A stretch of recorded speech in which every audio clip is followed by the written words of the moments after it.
तळलेली नसली तरी वरून छान मस्त कुरकुरीत आणि आतून अशी सॉफ्ट कोथिंबीर वडी कशी करायची ते आज आपण पाहणार आहोत. रोहिणीज रेसिपी मराठीमध्ये सगळ्यांचं पुन्हा एकदा स्वागत. तर आजची आपली कोथिंबीर वडी करण्याची पद्धत एकदम वेगळी आहे. ही पद्धत तुम्ही कधी कुठेही पाहिलेली नसेल. व्हिडिओमध्ये स्किप करू नका, म्हणजे तुम्हाला कळेल की ही वडी कशी करायची आहे, त्याचं पीठ कसं तयार करायचं आहे. आणि इथे वडी करण्यासाठी आपण जे पीठ वापरलेले आहे ते बेसनचं पीठ नाही आहे. आपण वेगळी पिठं इथे वापरली आहेत. कोणती पिठं वापरली आहेत हे तुम्ही लक्ष देऊन व्हिडिओमध्ये बघा, म्हणजे तुम्हाला कळेल वडी कशी केलेली आहे. आता ही वडी जी आहे ती ज्यांना डाएट करायचं आहे, वजन कमी करायचं आहे, त्यांच्यासाठी एकदम परफेक्ट आहे. कारण ही शॅलो फ्राय केली किंवा डीप फ्राय केली तरी मस्त अशी छान कुरकुरीत होते. तर आता वडी करण्यासाठी इथे मी एक कोथिंबीरीची जुडी मस्त स्वच्छ करून घेतले, बारीक कापून स्वच्छ धुवून घेतली आणि त्यातलं पूर्ण पाणी गाळून घेतलं आहे. आता मिक्सरच्या भांड्यामध्ये मी इथे आलं, लसूण, कोथिंबीर आणि हिरवी मिरची घेतलेली आहे. आता हिरवी मिरची तुम्हाला वडी जेवढं तिखट पाहिजे त्यानुसार घ्यायचं आहे आणि पाणी न घालता ते बारीक करायचं आहे. ते बारीक करून झाल्यानंतर इथे मी मूठभर शेंगदाणे, कच्चे शेंगदाणे घेतलेत, ते मिक्सरच्या भांड्यात घालून पुन्हा ते मिक्सरला फिरवून घेतलं आहे. आणि हे असं जाडसर आपल्याला मिक्सरला फिरवून घ्यायचं आहे. आणि हे मिक्सरला फिरवताना याच्यामध्ये बिलकुल पाणी घालायचं नाही आहे. आता ह्या बाउलमध्ये मी एक मोठी वाटी ज्वारी आणि नाचणीचं मिक्स पीठ घेतलं आहे. त्याच्यामध्ये 2 चमचे तांदळाचं पीठ घातलं आहे आणि अगदी अर्धा चमचा बेसनचं पीठ घातलं आहे. 1 चमचा जिरे पावडर, 1 चमचा धणे पावडर घातलेली आहे. आणि आता लाल मिरची पावडर घालायची आहे. तुम्हाला तिखट कशी हवी आहे वडी त्यानुसार घाला. मी इथे 1 चमचा लाल मिरची पावडर घातली आहे, 1 चमचा हळद पावडर घातलेली आहे आणि चवीनुसार मीठ घातलेलं आहे. आणि आता 2 मोठे चमचे मी पांढरे तीळ घातलेले आहेत. आता हे पांढरे तीळ घातल्यानंतर इथे आपल्याला गुळाचं पाणी घालायचं आहे. 1 लिंबा एवढा गुळाचा खडा घेतला आहे आणि त्याच्यामध्ये पाणी घालून तो विरघळवून घेतला आहे. ते पाणी मी याच्यामध्ये घातलेलं आहे. आणि 1 मोठं लिंबू पिळून घेतलं आहे, त्या लिंबाचा रस घालायचा आहे. लिंबाचा रस नसेल तर तुम्ही चिंचेचा कोळसुद्धा घालू शकता. माझ्याकडे चिंचेचा कोळ नव्हता म्हणून मी लिंबाचा रस घातलेला आहे. आणि आता थोडं थोडं करून याच्यामध्ये पाणी घालायचं आहे. हे पहा पिठाची कन्सिस्टन्सी कशी असायला पाहिजे हे तुम्हाला आता मी दाखवते. हे पहा, आणि एकही गुठळी याच्यामध्ये राहिली नाही पाहिजे.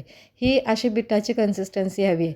आता मी इथे नॉनस्टिकची कढई घेतली आहे, त्याच्यामध्ये तेल घातलं आहे. त्यानंतर तेल गरम झाल्यानंतर 1 चमचा जिरं घातलं आहे आणि 1 मोठा कांदा बारीक चिरून घातला आहे. आता कांदा चांगला गुलाबी रंग होईपर्यंत तेलामध्ये परतून घ्यायचा आहे. आता कांदा चांगला तेलामध्ये परतून झाल्यानंतर त्याच्यामध्ये आपण मिक्सरमध्ये जे शेंगदाणे, आलं, लसूण, मिरची, कोथिंबीर बारीक केलं होतं ते घालायचं आहे. आणि आता हे तेलामध्ये छान असं परतून घ्यायचं आहे. हे तेलामध्ये व्यवस्थित असं छान परतायचं आहे, कारण आपण शेंगदाणे जे आहेत ते मिक्सरमध्ये कच्चेच बारीक करून घेतलेले आहेत. जास्त वेळ परतल्यामुळे काय होतं, शेंगदाणे छान असे खरपूस होतात. आणि आता याच्यामध्ये ही आपण धुवून ठेवलेली कोथिंबीर आहे ती घालायची. कोथिंबीर जेव्हा तुम्ही धुवून घेताना तेव्हा त्याच्यातलं पूर्ण पाणी निथळून घ्या, म्हणजे त्याच्यामध्ये थोडं पण पाणी ठेवू नका. आणि नंतर मग चवीनुसार मीठ घालायचं आहे आणि तेलात 2 ते 3 मिनटं चांगलं असं परतून घ्यायचं आहे. हे परतल्यानंतर हे पहा असं होतं, कोथिंबीर अशी एकदम कमी होते. आता याच्यामध्ये आपण जे बॅटर तयार केलं आहे ते याच्यामध्ये घालायचं आहे आणि चमच्याने हलवून घ्यायचं आहे. शक्यतो ही वडी करताना तुम्ही नॉनस्टिकची कढई वापरा, म्हणजे हे बॅटर जे आहे ते असं बुडाला चिकटत नाही आणि खूप छान असं मस्त पीठ तयार होतं. तुमच्याकडे नसेल नॉनस्टिक कढई तर काही हरकत नाही, तुम्ही ॲल्युमिनियमच्या कढईमध्ये सुद्धा करू शकता.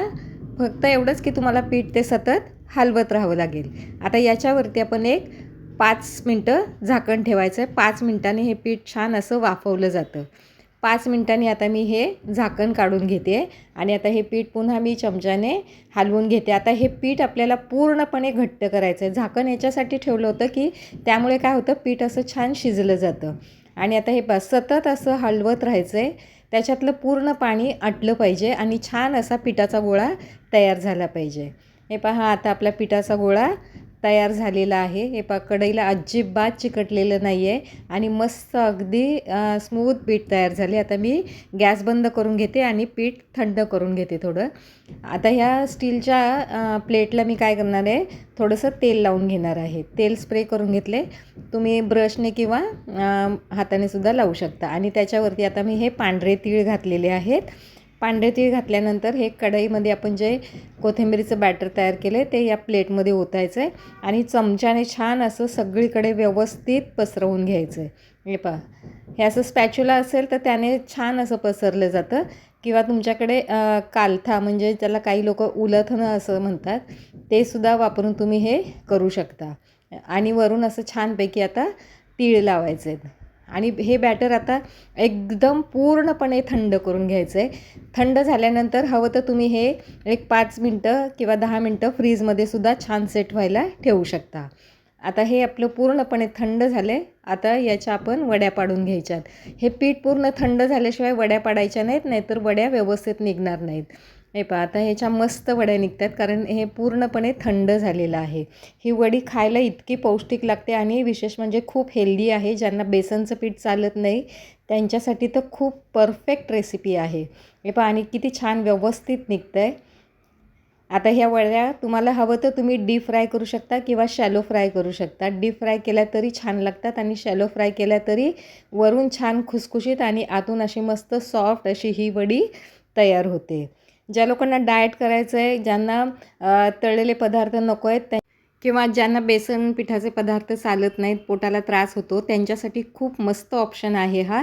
कारण आपण ज्वारी आणि नाचणीचं पीठ इथे वापरलेलं आहे आणि तांदळाचं पीठ वापरलं आहे आणि बेसनचं पीठ अगदी अर्धा चमचाच वापरले आहे. तुम्हाला नसेल घालायचं बेसनचं पीठ तर तुम्ही नाही घातलं तरी चालू शकतं.